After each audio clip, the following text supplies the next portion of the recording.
Magandang umaga, sir. Ikaw ba ang guro ng aking anak? Magandang umaga po. At sino po kayo? Ako ang ina ni Carl Santos. Narito ako kasi may problema sa marka ng anak ko. Sige po. Ma'am, maaari po tayong pumasok sa silid kasi ang dito kasi at pag-usapan natin sa ating table. Sige.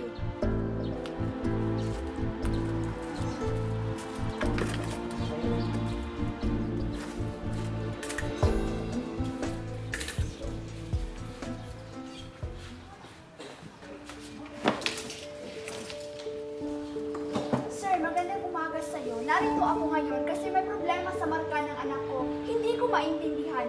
Sobrang sipag ng anak ko kung mag-aral, pero bakit ganito ang marka na nakuha niya? 72? Ikaw. Muli po, magandang araw po sa iyo, Ma'am Santos. Sa marka po ni, ni Carl. Opo, si Carl.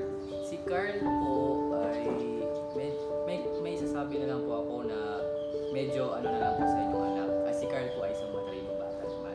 Pero kung sa ilalagay natin sa kanyang pang-araw-araw dito sa ating paaralan ay wala siya kapag Biyernes at minsan nagkakating rin po.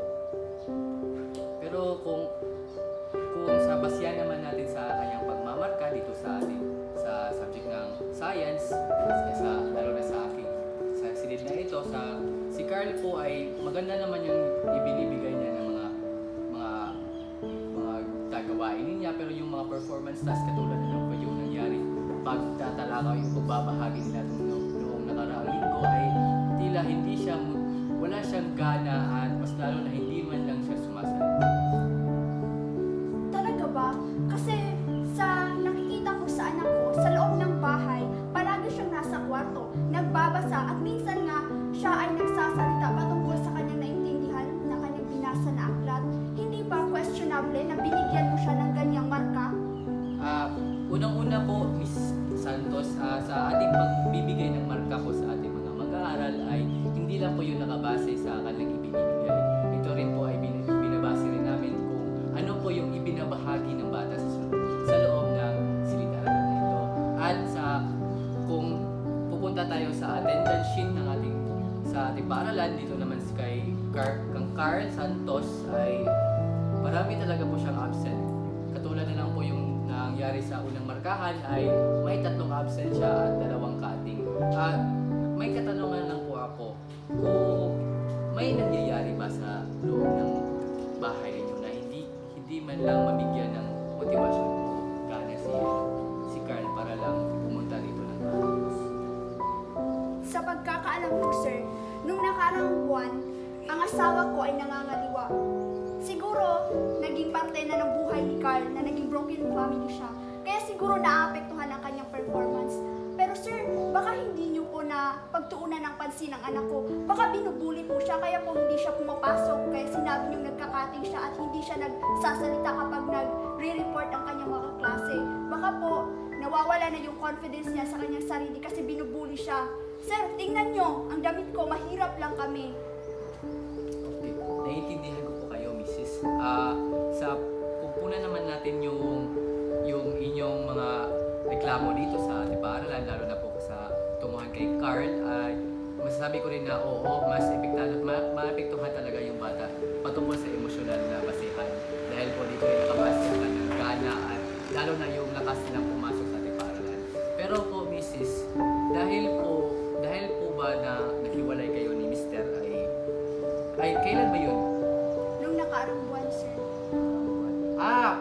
Ano lang pala, bago lang bukas yung paaralan natin yan, di ba? Yung pagka grade 7 pa lang si Carl. Sige, na lang, Mrs. sa nakikita ko sa loob ng paaralan, si Carl naman ay marami naman siya mga kakilala dito, marami siya mga kaibigan, hindi naman siya binubuli, at mas lalo na po, hindi naman siya yung bata na kapag siya'y nababagot ay lumalabas agad. Makikita ko rin naman ay siya'y interaktibo sa kanyang mga kaklase.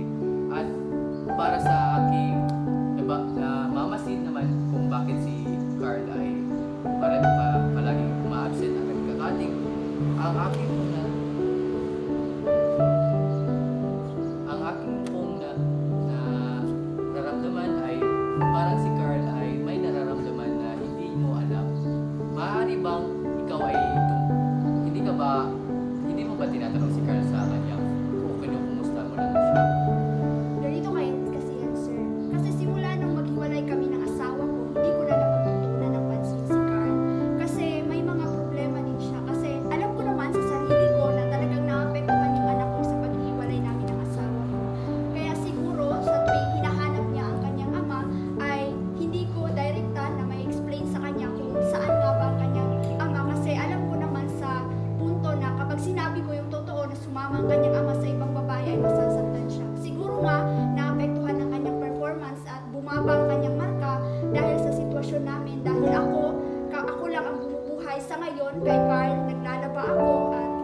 mas epektibo yung pag-uusap natin kung dito si Carl para mas malaman natin kung ano talaga ang problema niya o may hinaharap pa siyang problema sa sarili. Kasi sa sinabi mo na pagkakaiwalay mo lang sa kay Mister at sa emosyonal pa lang ay malaki talagang epekto yun. At mas lalo na po kung sa ilalagay na natin sa kanyang mga marka, si Carl nakabase naman dito sa kanyang mga behavior statement ay si Carl naman ay halos nakuha niya ang pangunang mga marka na maayos din. Pero kapag atin namang ilalagay sa kanyang mga performance base, si Carl ay hindi naman niya ipinapakita kung tama ba yun o minsan nga hindi niya pinapakita kung ano ba ang nais na ipaprepresenta sa atin. At kung maaari man lang po, kung mapupunta natin si Carl dito ay pag-usapan natin yan. At mas lalo na po kung may mga problema rin kayo at si Carl, pwede natin pag-usapan. At as a guro ni Carl, ang trabaho ko rin po ay pag-usapan ng mga problema. Hindi lang ako dapat makikiramay, ako rin yung magsisilbing gabay ng mag-aaral. At lalo na po sa anak ninyo. Sige sir, maraming salamat po. Yan ang magiging solusyon para makabawi at makakuha ng mataas na marka ang aking anak. At sa nakaraang quarter naman po, tila may liliit nga yung mga marka ni Carl at may mga, pero hindi pa naman tayo